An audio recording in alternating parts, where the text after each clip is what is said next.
Today on the Trent Out Loud podcast. Travis, I had your back with the first incident and the second incident, but now your fiance is going too far. Meana, I know you got promo to do, but trust me, Nicki Minaj is not the one to play with. I have no idea what Kim Kardashian was thinking. Kim, this is not how we want to celebrate Christmas. What up? It's Trent Out Loud, and I'm back with another episode. All right, it's Tuesday morning. Congratulations, we made it through Monday. And hey, it's Christmas Eve, so I hope y'all are feeling good and in a great mood. All right, I have two lead stories for you. We're going to discuss Travis Hunter and his fiance and everything that is going on with these leaked videos and pictures. Then we're going to discuss Matt Gaetz' ethics report. In quick news, we're going to talk Donald Trump, NORE, Kim Kardashian, Charlamagne the God, Meana, and Luigi. As always, we're going to close out the show with question of the day and a little bit of sports news. And of course, we have our new segment, the social discussion of the day. Y'all know what time it is. Turn your TVs, your radio, or your devices up. I'm about to start this show. Let's go.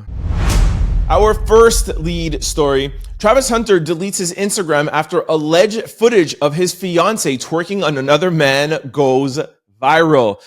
Looks like Travis Hunter deactivated his Instagram after fans pull up alleged video of his fiance twerking on another man at a party. All right, I'm going to play the video for you and give you everything that's breaking out over the past 24 hours. And then we're going to take a trip down memory lane and just go through the process of the past, let's say, month between them. And then I'm going to give you my opinion. But let's just stick with this. Here is the video of his fiance twerking on the other man. Take a look. All right, so this was allegedly for a video and it was shot around 3 years ago. Now the plot thickens because there's more. Somebody put out a text message, a DM from someone's Instagram account that showed actual dates and showed that she was actually sending DMs to some unknown guy. A lot of people are mixing it up and thinking it's the rapper. No, this was another guy. So here's a video of this guy's DMs, and you're going to see he pulls the conversation to the left so that you can actually see the timestamp and pay attention to the dates at the top. All right, here's a video. Take a listen.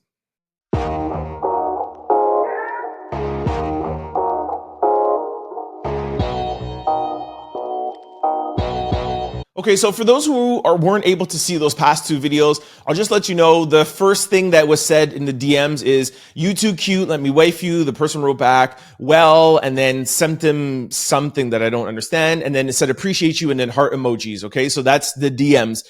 Not extensive, not saying, "Hey, let me meet you somewhere," or whatever. But if you're in a relationship, these are the type of DMs, "Hey, I appreciate you," heart emojis, maybe that you shouldn't be having. And in the video, she is grinding up against the guy, and the guy is actually has his hand around her waist. She's kind of like in a precarious position. All right. I'll actually put up a still beside me as well, too. So that's the context of what's gone on for the past 24 hours, let's say. Okay. And I'm actually going to play a video that came out, I think, a couple of days ago, saying with Travis saying how drained he is from everything that has been going on. Take a listen to Travis. They want me to be unhappy. They don't want me to be in a relationship. The hatred that I'm getting, it's draining. It's draining for sure. All right, now that you're all caught up with everything that's going on and how Travis feels about everything, I want to go to some reactions from people. This is the first thing from Shedeur Sanders, since all of this has been going out. And for those of you who don't know, this is Deion Sanders' son, Travis's teammate, all right, quarterback and wide receiver. So Shedeur Sanders calls out celebrities for speaking on Travis Hunter's relationship. And he said, "Y'all just posting for the algorithm trying to look cool." His full tweet is, "All y'all athletes, entertainers, artists, etc. If y'all generally trying to holla at Trav, you know how to get in touch with him or somebody around him. At this point, y'all just posting for the algorithm trying to look cool." So basically he's saying, look, if you have an opinion and you want to look out for him, why are you saying this online? Why don't you pick up the phone and call him? So he's saying that to other entertainers. I don't feel like I'm taking that personally as a podcaster, because you know, I'm not friends with Travis, right? I wouldn't pick up the phone and be like, hey, Travis, just want to give you my opinion. So I kind of agree. Well, actually, I fully agree with Shador's statement. Yeah, if you know him and you have any sort of ties to him, or you could be close to him, and pick up the phone, 100%, I totally agree with that. You don't need to make it public. But I do think it's fair game for podcasters, content creators, or anybody else online. When you live your life in the public eye and you make money off of the public should be fair game for the public to scrutinize and say whatever they want. That's the price of being in the public eye. That's just what it is. It comes with it. Travis makes a lot of endorsement money. He streams, he does a lot of stuff, and you're in the public eye. The public, you're making money off the public. They have the right. All right. Now, let me play one more clip before I give you my full opinion on this. And this is from Andrew Schultz and Charlemagne the God and their opinion on what people are saying. And they're calling out people just in general. And I disagree with them. But before I tell you, listen to what Schultz and Charlemagne had to say. You don't care about his relationship. If she is in it for the money, you don't really care. You just want to see someone burn. That's right. It's literally all it comes down to. He went in too much. I'm not saying that, oh my gosh, I'm losing sleep over what's happening to him. No, but like I said, the public is always going to give their opinion. And especially when we feel like somebody who is young that's going in the wrong direction. You see it with Haley Bailey and DDG. And it's not, like I said, it's not to say that we care as if like we care for our own friends, but I disagree with saying that, oh, you're just trying to tear him down. No, we see him going down a path and he's out living in the public and he's going on stream. So we're just like, hey, Travis, you're young. You don't notice this. We have experienced this. We're just trying to let you know, seeing that you guys are putting everything out on Front Street anyways. That's what people are going to do online. We are going to say what we feel about a situation, whether it's Nicki Minaj and Offset, or whether it's, Keke Palmer and her boyfriend when it happened with that whole Usher thing, whatever it is, whether it be Blueface and Krishan Rock, this is what the internet is. This is what the comment sections are about. So I just don't feel, because now I think that, she is not good for this young man, that I am against him and I just don't want to see him shine. I just totally disagree with that. I feel like people are just voicing their opinion. And now that we have more and more proof, I feel like there's people who right away were like, I don't like her. Some people like me were, let's give her the benefit of the doubt. Let's say this. But now that we're getting these many receipts tied in with the attitude and the attitude at the Heisman Trophy and the Adidas and at the games before, nah, dog, it's too much. It's gone too far, and I feel bad for him. I just played you the clip where he's saying that he is drained. I want to make sure I use this right word. Saying that he's drained, and saying that, and now him disconnecting his Instagram account. This kid just won the Heisman Trophy Award. He should be out partying and having fun. I just feel like this relationship is not good for him. It's toxic, and I can't tell him whether to stay with her or not, but he needs to put some attention to this. He needs to talk to her. They need to work something out. This is not good. And I feel like her first mistake was bringing this to such a public level at the Adidas and Heisman Trophy ceremony. So that's my 2 cents. Y'all let me know what you think in the comment section below. I literally just broke down everything that's happening. Everybody's talking about it. This is the talk on the internet. Let me know what you guys think. 2 things. Do you think that she's for the streets? Is it done? Do you think that the internet is overreacting and should stay out of their business? Or 3, do you think that they should stay together and Travis should not listen to anybody that's on the internet or giving up any of these receipts and just live his life? Let me know what you guys think in the comment section below. Our second lead story, new ethics reports reveals that Matt Gaetz, who Trump previously nominated to be the Attorney General, was found out that he was paying people for special favors. All right. According to the ethics report released by the House of Representatives, Matt Gaetz has reportedly spent thousands of dollars during his time in the House.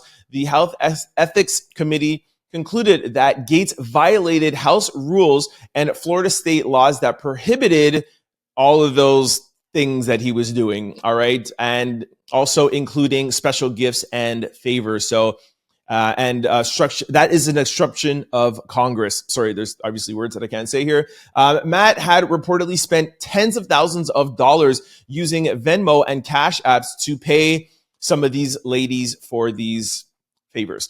Do I have a video? Yeah, I have a video of this. Take a listen.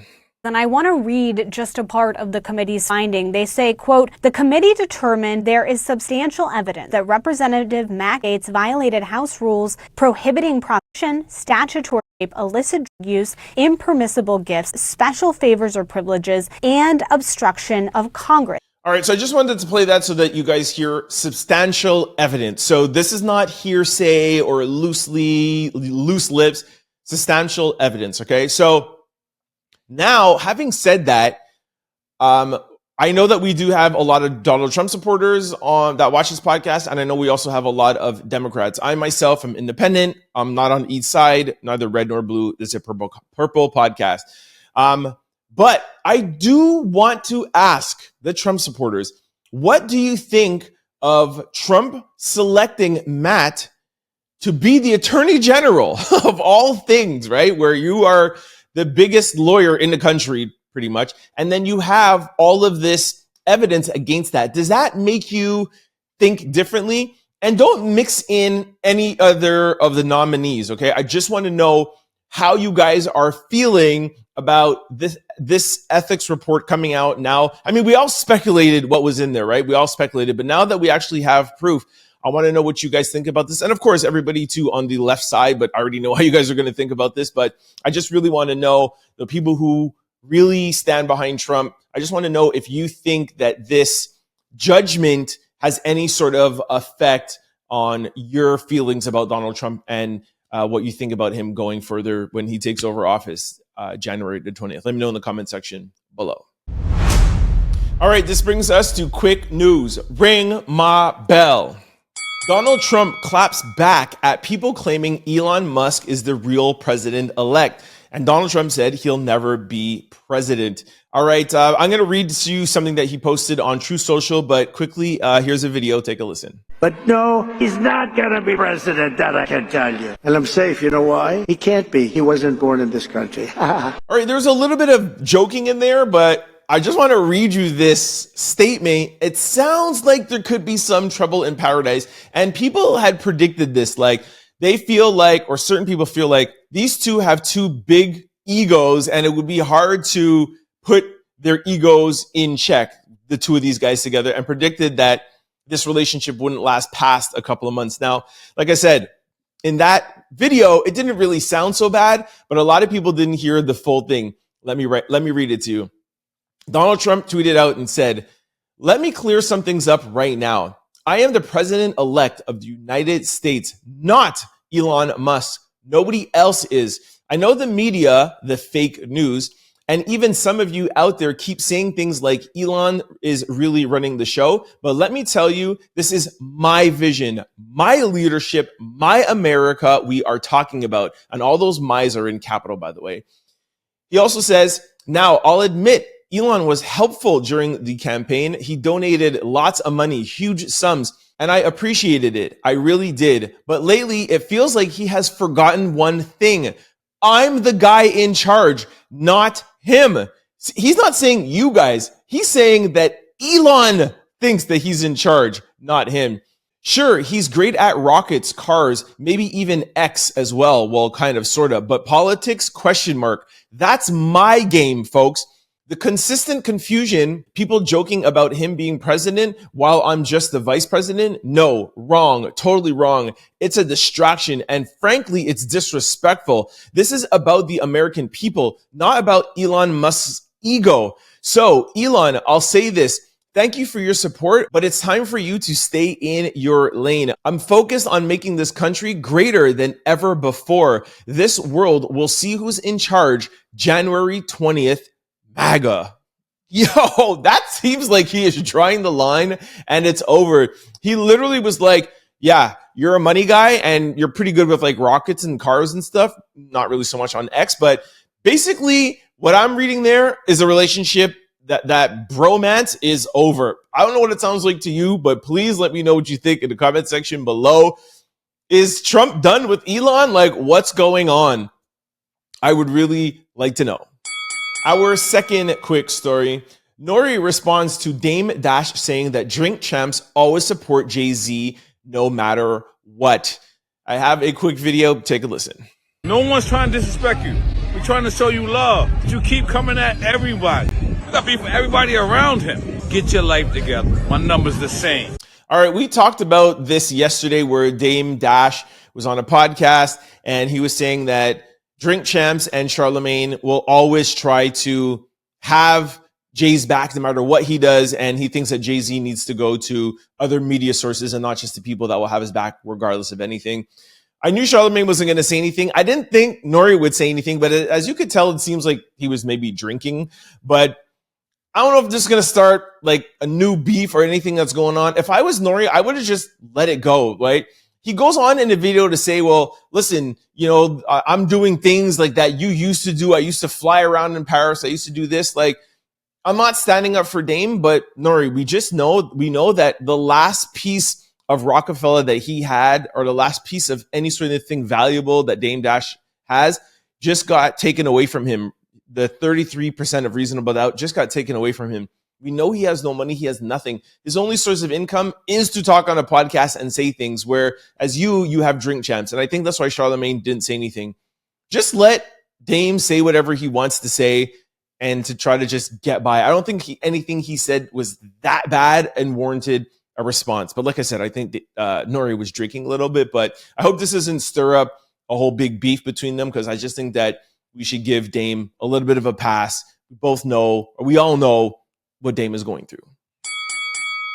Our third quick story. Kim Kardashian drops a seductive rendition of a holiday classic, Santa Baby. Kim Kardashian is bringing the heat this holiday season. She just dropped a version of Santa Baby paired with a cinematic visual direction from Nadia Lee Cohen and Charlie Dennis. A surprise cameo comes from Macaulay Culkin. All right, I'm going to play a little bit of it for you. I obviously can't play a lot. They'll flag it, but here's a little clip and we'll talk about it on the other side.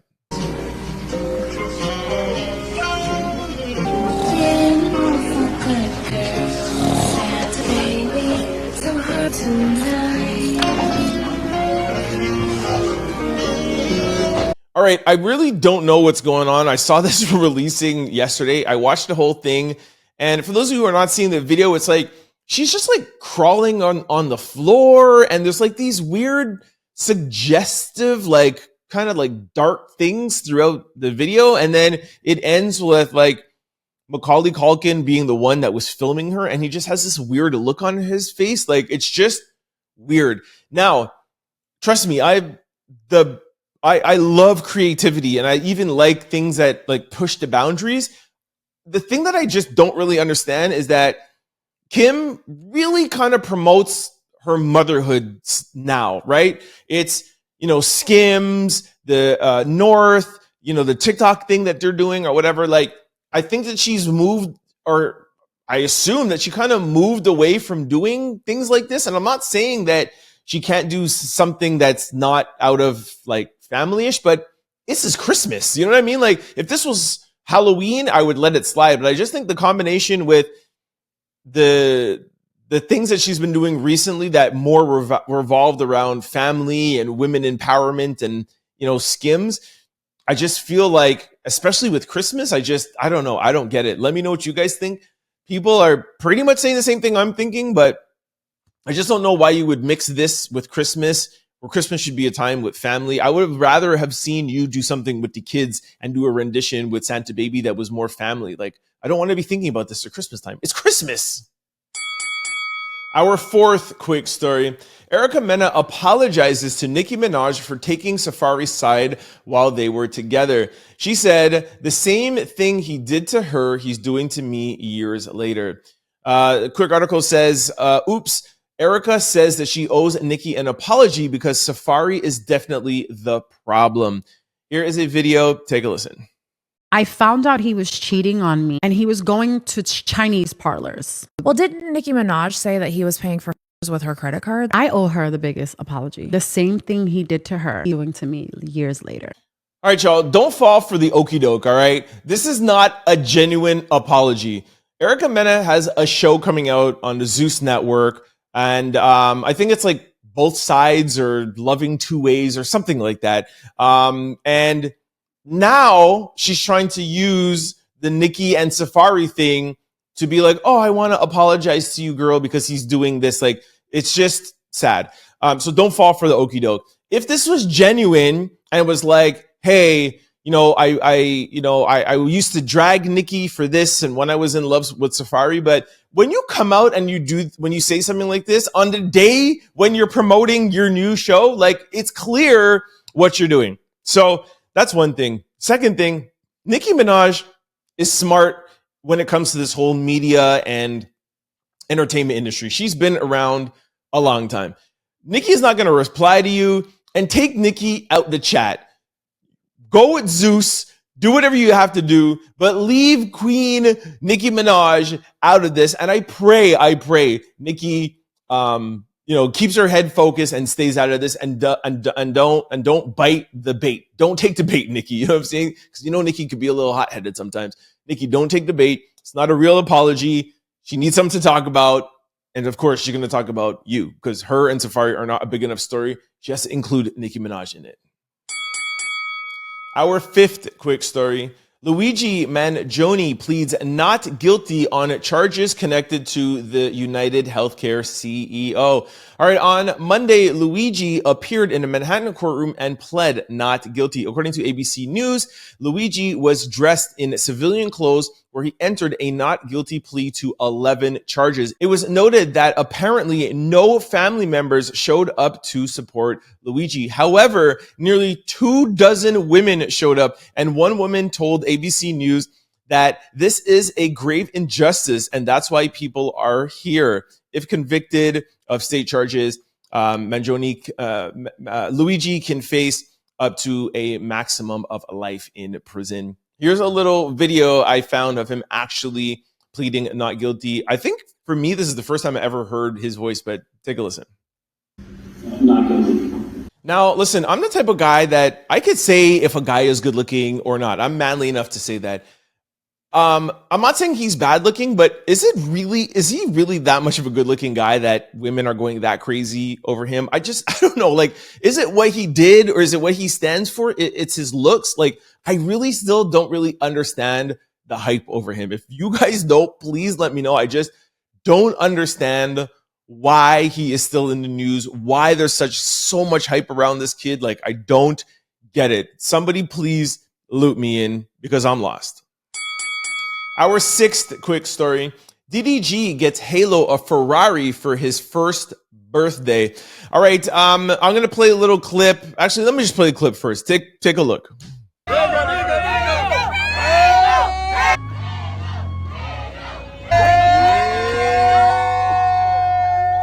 right, we figured it out now. You know how to do everything? I think so. All right, for those of you who cannot see the clip, it's not a baby Ferrari. It's not a little Tonka truck. No, it's a real Ferrari. And yes, baby Halo is only one. Every time I get on this internet and talk to you guys about DDG, what's the one thing I always say? What's the common denominator? DDG is the king of trolls. That's all he does. This is a man's Ferrari. He put the baby in the car, steering wheel. He put him on the hood. Like, he didn't buy this car for his baby. It's not the kid's first birthday present. It's not. I bet you it's probably not even his car. He probably just rented it to be on the internet to troll people. Like, that's it. Like, I can't believe people are really in a comment section being like, wow, cool dad. He bought his son $1 million Ferrari. Like, how can you guys keep believing the king of all trolls? Like, it's baffling to me. Our seventh quick story. Diddy's kids gather and give back for the holidays. Plus, they celebrate the Combs twins' 18th birthday. So sweet. Diddy's kids gather to give back for the holidays. They also wish the Combs twins a happy 18th birthday. All right, nothing to really report here. We do know that part of Diddy's slight PR campaign for potential jurors is He's a dad. He's a loving dad. So they kind of highlight these things. I didn't really see too much of it on the internet, so I'm happy to hear that. For those of you who don't know, I hate the overtly Diddy trying to, be like this perfect person. So I'm not mad at this. And also, like, whether you like Diddy or not, or however you're feeling, like, his kids must be going through it. And his twin daughters, who were just turned 18 years old. I mean, look, they lost their mother a couple of years ago, and now their father is not here for their 18th birthday. It must be hard for them. I do feel bad for the kids. So I'm happy that, they're still celebrating and doing stuff. But we all know this is part of also Diddy's, publicity stunt. So I can't really feel too happy for them. Our 8th quick story. Sexyy Red explains why she doesn't believe in marriage. Looks like marriage might not be in the cards for Sexyy Red. During a recent chat with NBA player Angel Reese, the Get It Sexy rapper explained why she's not rushing to jump the broom. Take a listen. Do you ever think you're gonna get married? I would get married, but I feel like it's fake. What? Why? It ain't real. Why? You think marriage is real? I'm gonna get married. I mean, you can sign a piece of paper and you're gonna cheat. That's why you find a good man. I think I cheat. That's not true. I feel like people often mix up infidelity with marriage. I'm not saying that anyone's perfect on both sides, but saying you don't believe in marriage, I think, is the wrong statement. Saying that, look, I believe in marriage, I would love to get married, but I have trust issues because I've been with guys that have not been faithful, or a lot of my friends have not been faithful. But I don't think that has to do with marriage in a whole. It has to do with men and women and trust issues. So I think she's kind of mixing up the two of them. You know what I mean? But whatever. She's young and going through stuff right now. So like, but I think Sexyy is mixing up. I think a lot of people mix up, like, I'm not going to get married because guys are going to cheat or girls are going to cheat or whatever. That's not what marriage is about. That's about you and about trust issues. They're two different things. All right, this brings us to our new segment, the social discussion for the day. All right, this tweet got a lot of people talking. The tweet says, am I the only one that thinks texting someone's parents when your significant other is acting up is weird? Like, I wish somebody would call my mama. Look, I don't think it's weird. I just don't think that it's right for family members to get involved in relationships at all. If I'm with a girl and we have problems or differences or whatever, yes, I don't think that they should call. But if they do, I think it's up to your family member to have your back and be like, yo, I'm not getting involved with Trent. I'm not giving you no tea. I'm not giving you anything to use in your argument, because that is what your significant other is doing. They're trying to get leverage against you. So your mother, your father, or your sister, because that's your family. So, even your family agrees with me, so now you must be wrong. That's all they're trying to do. So it's not weird. It's just more dirty than anything. But I think the bigger part of the conversation for me is your family, whether they're on your side or not, they should have your back.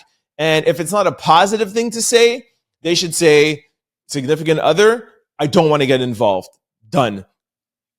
And if they have to say something, I think they should be on your side and call you after and be like, yo, I don't agree with what you said, but boom. You know what I mean? Like, they're your family. And also, to further make my point, if you guys are in a big argument and you guys break up, if the relationship is over, and y'all know how relationships are when it's over, it's not really over, because then you guys talk for like a week or so. Are you sure you want this? And then there's, back and forth. And that, let's say 2-3 month process, if it's a long relationship, that couple of months process while you guys are just making sure, I do not think any family member should be involved. They should cut off communication. Yeah, let's say it was a 5-year relationship. Sure, we got really close, we did family stuff or whatever, but the minute you break up, your family should not have any sort of friendship. There shouldn't be any sort of relationship at all. That's just the way how I see it. But family, your family should be your family. My family is my family. Don't go after and chill up with my sister and my father and my family because we were cool. No, you're breaking up. yo, you're breaking up with me, you're breaking up with my family too. Separate ties. So anyways, that's just how I look at it. Let me know what you guys think in the comment section below on both ends. When you're in a relationship, should your significant other speak to your family to get tea on you and bring it back?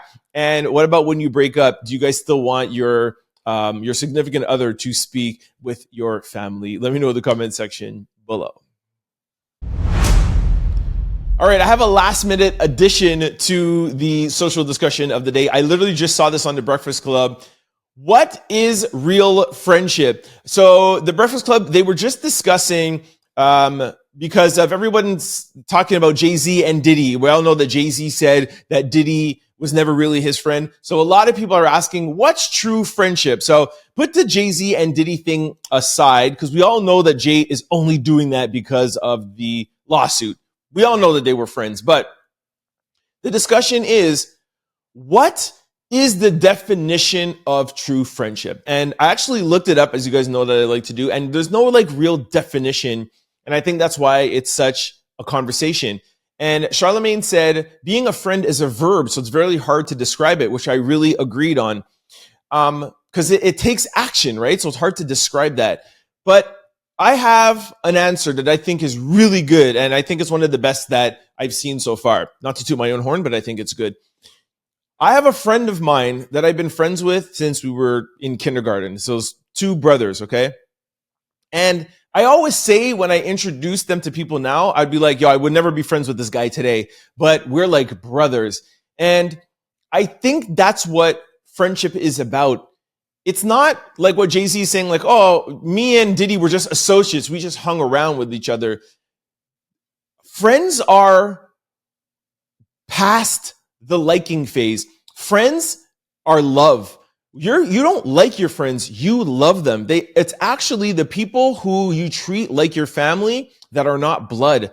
So my two best friends, there's a lot of things that they do that drive me nuts. Like I would never be friends with them today, but because we have such a bond and because we are such good friends, it goes beyond the things that they do that are right or wrong or upset me, like how I am with my mom or my dad or my sister or my cousins. It goes beyond liking them. You're around them and you put up with those things because you love them. And that to me is real friendship. It goes beyond the money you make. It goes beyond the things that you can offer, the way how you dress, like whatever the outcome, whatever happens to that person, real true friendship is beyond the likingness of that person. You could not like that person. And one of the brothers, like, he drives me nuts.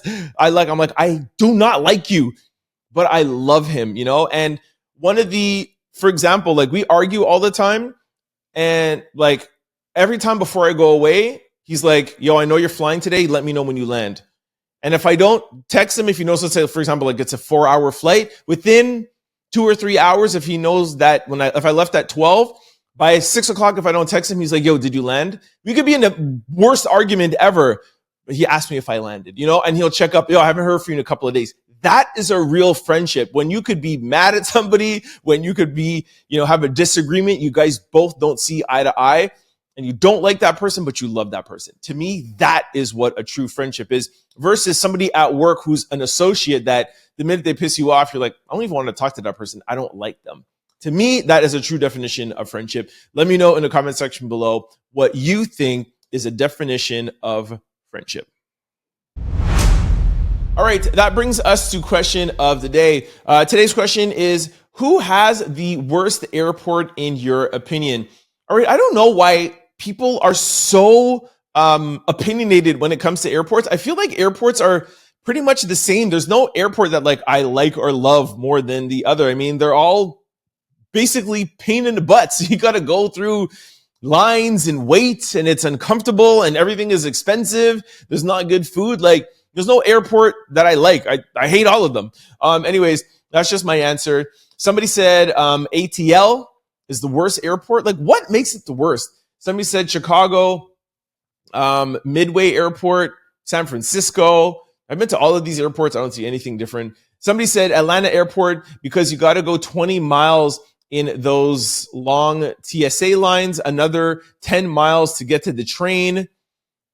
every big place is like that, man. Somebody says if you're hungry, you got to wait in line for a $44.40 $4 cheeseburger, et cetera, et cetera. It's every airport is like that, or any big airport. Yes, if you're going to an airport in like middle of nowhere, sure. But it's not the airport that's doing something well. It's just that you're in Wichita, Kansas. So of course the lines are not going to be long, but you can't blame Atlanta because it's a hub. You know what I mean? Or Newark because it's a hub. Like, give me a break. What else? Somebody said any airport in Florida. That's not true. I've been to every airport in Florida. They're all the same. Somebody said, I live in NYC, and I'll definitely say JFK. JFK, LaGuardia. What's the other airport in New York? LaGuardia, JFK. There's Newark. There's another one. Well, Newark is in Jersey, but there's another one in New York. Another person said Atlanta. I don't understand, man. Somebody said Orlando, Jamaica. Anyways, whatever. Miami. It looks like Florida, Miami. It looks like Florida and New York and Atlanta look to be like the worst. Anyways, let me know. Please explain to me, like, I don't like any airport. You know what I mean? So, of course, they're all the worst. But let me know what you guys think is the worst. Or better yet, let me know an airport that you think is good, but a busy airport that you think is good, man. I can't call it. Let me know in the comment section below. All right, this brings us to sports news. All right, a lot of people are talking about the NBA right now because of viewership and the ratings are down. So I just went over to NBA and I just wanted to check out some stuff. And I saw that Giannis is leading in points per game. Giannis is leading at 32.7. Joker is 30.9. LaMelo Ball is 30. And SGA is at 30. And Luka is at 28. So what I think, and the reason why I wanted to put this is that I think the reason why maybe the ratings are not that great is that we don't have a superstar to watch anymore. Everybody's blaming it on, it's the 3-point line and everyone's taking 3-point shots. And I agree that might be slowing down the game a little bit. But look in the Olympics when Steph Curry hit those, I think was it 5 threes back to back. Everybody loved it. It was all over the internet. So yes, the game has changed, but I just don't think, like, look at our top scorers, our top leading scorers. It's not a Jordan or a Kobe or a Shaq. Like, I feel like they're missing a superstar. And every professional sport excelled when there was a megastar. The NBA is the NBA because of one reason: Michael Jeffrey Jordan. That took the average day-to-day person, he made them watch the NBA. But now, only people who are watching the NBA are real, true basketball fans. You're not having my mom and my sister or random people tune in because there's no megastar. Same thing with golfing. When Tiger Woods was at his height of winning, my mom watched golf, but she wasn't watching golf for golf. She was watching it for Tiger Woods. Same thing like Serena and Venus. Like, you need to have superstars. And I feel like the NFL always has a superstar. They had Tom Brady for years. Now you have Patrick Mahomes, my guy. So the NBA is just going through a transitional period right now. LeBron was the man for a while. I still don't feel like he had the stardom like how Kobe and Jordan did. There's just something about him I feel like didn't catch people like how Kobe and Jordan did. But if you ask me, that's what's missing from the NBA. They need a mega star that has so much off the court that it brings the casual basketball audience, and that's how you bring up your ratings. So they should pay me for that, man. Anyways, that is my take on the NBA. Thank you guys so much for kicking with me on this Tuesday, Christmas Eve episode. We will be doing an episode tomorrow for Christmas. Y'all know we don't sleep, man. I got to bring you the content and let y'all know what's going on in the entertainment world, all right? So yeah, we'll be doing episodes all week. My time might be a little bit late on some of them, but I'll get it done, all right? Before I let you guys go, just want to remind you guys of all the ways to keep up with the podcast. For those of you who are watching on YouTube or listening to this on podcast platforms, please try to check me out Monday through Friday from 11 to 12 on CFQR600.com. we do, or .com or 600 in the Montreal area, we do play the Trend Out Loud podcast, but we mix it in with 90s and 2000s hip hop and R&B. It's a great hour. It's a great way for you to get your entertainment and viral news while listening to your favorite hits from the 90s and 2000s. And I select the music so you know it's going to be dope. All right. It's your boy. I got you. Now, vice versa. If you can't always catch a show between 11 to 12 and you are used to watching this episode on podcast platforms, on CFQR 600, I'm going to give you guys 3 ways to keep up to date with the show. All right. On CFQR 600's website, there is a link that says listen live, but there's a second link that says listen on demand. You click that link there and you'll get full access to all 404 podcast episodes. The second way to keep up to date with the show is on YouTube. Just make sure that you follow and subscribe, and we upload on YouTube daily. And our third is on any podcast platform. Just go to your desired site, type in Trend Out Loud. The show will pop up. Don't forget to hit the follow and subscribe button so that you can be notified every time we upload a new show. And just like YouTube, we upload daily. You can follow me on any podcast platform. You could follow me on any social platform. It's always the same handle, Trend Out Loud. I'm really messing up this outro. Sorry. It's the holidays. And yeah, that's it. And don't forget to follow the media company, EXCLUCITY Media, on IG. All right, for those of you who are tuned in to CFQR, do not touch that dial. Don Smooth is coming up next with the midday mix from 12 to 1, and Don is always dropping the hits. I'll see y'all tomorrow for Christmas, man. It's Hump Day Wednesday and Christmas. Woo, that's exciting. I'll see y'all tomorrow, man. Peace. Don't forget to like, comment, and subscribe. It's your boy, Trend Out Loud. Peace.